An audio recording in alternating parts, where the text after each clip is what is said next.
Assalamualaikum warahmatullahi wabarakatuh.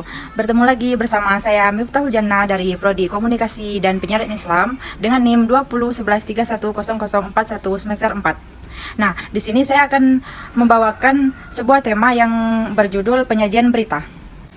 Nah, penyajian berita ini ketika kita sudah mantap menulis berita dengan menggunakan radio script writing style dan mengemasnya dengan berbagai alur dan pendekatan, kini saatnya Anda mengenal jenis-jenis informasi berita.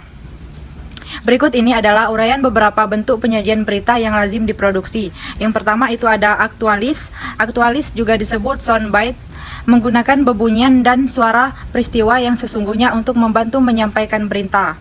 Komentar-komentar direkam disunting menjadi pernyataan-pernyataan pendek, kemudian dileburkan ke dalam naskah berita. Dan yang kedua itu ada voicer. Voicer ini mungkin merupakan karya terbaik kedua setelah aktualis. Usai seseorang penyiar atau ancor memberikan pembukaan, hanya reporterlah yang terdengar bersuara untuk menyampaikan fakta-fakta esensial mengenai sebuah berita. Voicer dalam membuat reporter memenuhi tenggat waktu atau deadline, dan mereka dapat menanggapi keragaman pada siaran-siaran berita. Dan yang ketiga itu ada WRAP. Laporan-laporan wrap-round berformat ringkas disebut juga sebagai donat. Ucap diringkas sebagai WRAP atau FAS karena mengombinasi ciri-ciri voicer atau aktualis. Yang keempat itu ada strike news.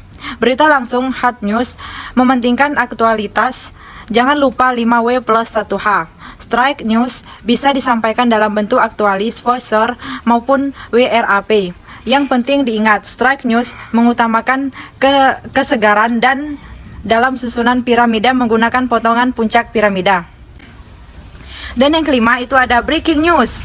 Jenis berita paling aktual biasanya diudarakan sehubungan terjadinya insiden atau peristiwa yang tengah berlangsung. Tidak mesti tentang musibah.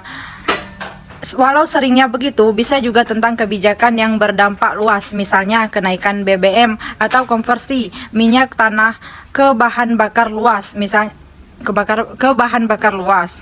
Yang keenam itu ada square atau square news.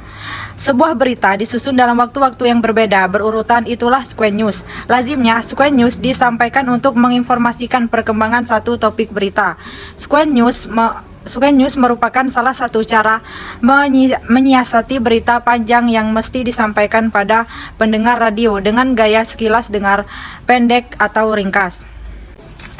Nah, yang kedelapan itu ada live reportage atau live coverage. Selain disajikan dalam bentuk informasi terolah seperti WRAP, aktualis, dan lain-lain, berita juga dapat disampaikan dengan cara melaporkannya secara langsung ketika peristiwa-peristiwa tengah berlangsung. Inilah live report atau live reportage atau live coverage yang kerap disebut siaran langsung.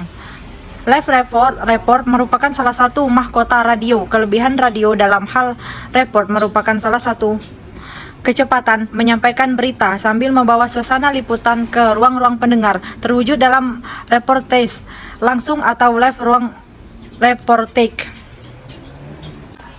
Nah, bagaimana memproduksi program reportage langsung yang oke? Inilah beberapa langkah yang bisa dilakukan oleh para reporter handal sebelum terjun ke lapangan. Yang pertama itu pahami situasi yang dihadapi. Jangan sembarang terjun. Lihat apakah memang dimungkinkan untuk melakukan reportase langsung.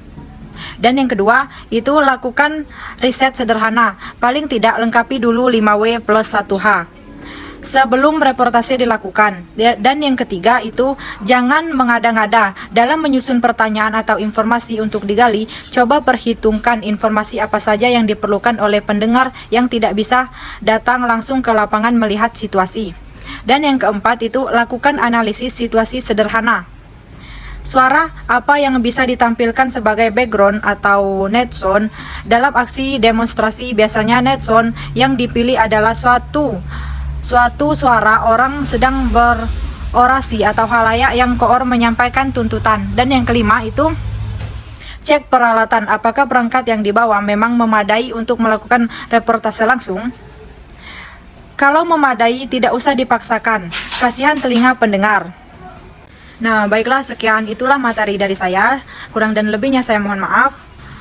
Semoga bermanfaat. Selamat siang. Wassalamualaikum warahmatullahi wabarakatuh.